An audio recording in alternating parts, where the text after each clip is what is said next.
When we think of the story of the Great Flood, we usually picture the big boat and all the animals. But this story is so much more than that. It's really a powerful saga about conviction, about one person's incredible faith against, literally, centuries of doubt. So let me ask you something right off the bat. How long could you really stand up for something you believe in if everyone around you, your friends, your family, your entire society, told you every single day that you were wrong? A year? 10 years? Just keep that question in your head because it is the absolute heart of this story. Okay, so to really get what's going on, we need to set the scene. A lot of time has passed since the guidance of Prophet Idris, and in that time, well, people started to lose their way. The idea of one God got a bit foggy, and something new, something else, began to take its place. And that's where this idea of idolatry comes in. People started worshiping statues, physical objects, thinking of them as some kind of go-between to God. This became the main issue, the fundamental problem that needed to be addressed. So to get things back on track, a new prophet was chosen, Nuh, and he was basically handpicked for this job.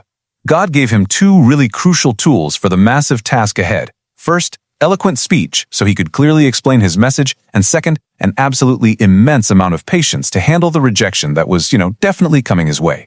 So Nuh gets to work. He starts calling people back to worship the one true God, pointing out all the wonders of the world around them as proof. But his message of spiritual equality, well, it immediately slammed into this wall that society had built for itself, a wall made of power, money, and social status. And this is where it gets really interesting, how society just split right down the middle. It was the poor, the people on the margins, the ones who felt desperate. They were the first to hear Nuh's message and find real hope in it. But the rich and powerful, they saw this as a major threat to their whole system, and they were furious. So this was their first line of attack. They tried to just write him off. They'd say, "You're just a guy. You're one of us. Why should we listen to you? You're not some angel. You're not a king." And Nuh's response, it was just so humble and honest. He didn't try to pretend he was something he wasn't. He basically said, "You're right. I am a man. I don't have access to some divine treasury. I can't see the future, and I'm not an angel. I am just a messenger with a message from God." Now, this whole debate went on for a very, very long time. We're talking centuries. Eventually, the disbelievers just got fed up. Their arguments ran out, and all that was left was arrogance. So they took it to another level, basically mocking him and saying, "All right, Nuh, we're tired of hearing you talk. If this punishment you keep warning us about is real, then bring it on." But Nuh didn't flinch. He made it perfectly clear that he didn't have that kind of power. He put the authority for any kind of punishment right back where it belonged, with God and God alone. He was just the mailman delivering the warning. I just want you to take a second and let that number really sink in. 950 years. Think back to that question from the beginning. Could you stand alone for a belief for that long? He preached day in and day out for almost a full millennium, facing ridicule from generation after generation. It's a level of patience that's almost impossible for us to even wrap our heads around. So after all that time, after nearly 1,000 years of trying, Nuh turns to God. And this prayer, it's a huge turning point. He's basically acknowledging that the people have made their final choice. They've decided to follow leaders who only care about wealth and power, things that, in the end, lead to nothing but loss. And this is the moment. Right here, the whole story takes a wild turn, because the command that comes from God next isn't about preaching anymore. It's an order so strange, so illogical by any human standard, that it becomes the ultimate test of Nuh's own faith, and the biggest joke of all for his mockers. So what was this crazy command? Well, first, Nuh the prophet is told to become a carpenter. Second, he has to build a gigantic ship. And here's the kicker, he has to build it on dry land, miles and miles away from any ocean. I mean, can you imagine? To his people, this wasn't just weird, it was solid proof that he had finally gone completely insane. And this was just fuel for the fire. The mockery hit an all-time high. People would walk by every day, laughing and shouting things at him. I mean, picture the scene. The man who'd been warning them for centuries is now out in the middle of nowhere, building a giant boat. Of course they thought he'd lost his mind. So, after all the warnings, all the debates, all the laughter, the moment of truth finally arrives. That challenge the disbelievers threw at him, "Bring it on," was about to be answered in the most terrifying way you can imagine.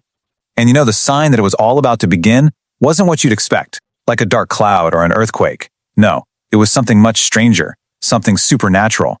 Water started bubbling up and pouring out of a simple clay oven in Nuh's house. The impossible was starting to happen. So Nuh does as he's told. He gathers up the handful of people who actually believed him. And then comes this incredible parade of creatures, a pair of every single animal, bird, and insect. For the people watching, this was just the final, hilarious act in a crazy play. They were laughing harder than ever. And then, the laughing stopped. The sky didn't just rain. It opened up.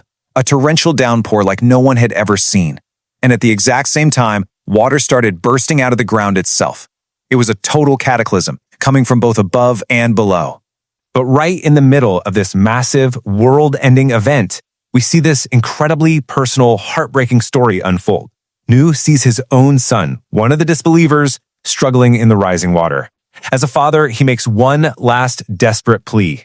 "My son, come on the ark with us, don't be with them." But his son, stubborn to the very end, trusted in the physical world. He shouted back that he'd climb a mountain to save himself. But a mountain was no match for this. The waves, a force of divine will, surged over everything. Nuh's son was swept away, lost to the flood forever. It was this devastating lesson that salvation was about faith, not about family connection or your own physical strength. So, once the storm is over and the water goes down, the story doesn't just end. The next part is all about what happens after, about the new beginning, and the lesson from this whole ordeal that was meant to last forever. The ark, with everyone safe inside, finally lands gently on the mountain of Judah. Nuh, his believing family, and that small group of followers stepped out onto a world that had been washed clean. And what was the very first thing they did? They showed their gratitude. They fell to the ground in prostration and fasted to thank God for saving them. And that brings us full circle, right back to that question I asked at the very beginning, but with a bit of a twist. It's not just about how long you can stand for a belief. It's about acting on that belief. When your deepest convictions are laughed at, when the entire world is telling you you're crazy, where do you find the strength to pick up the tools and start building your own ark?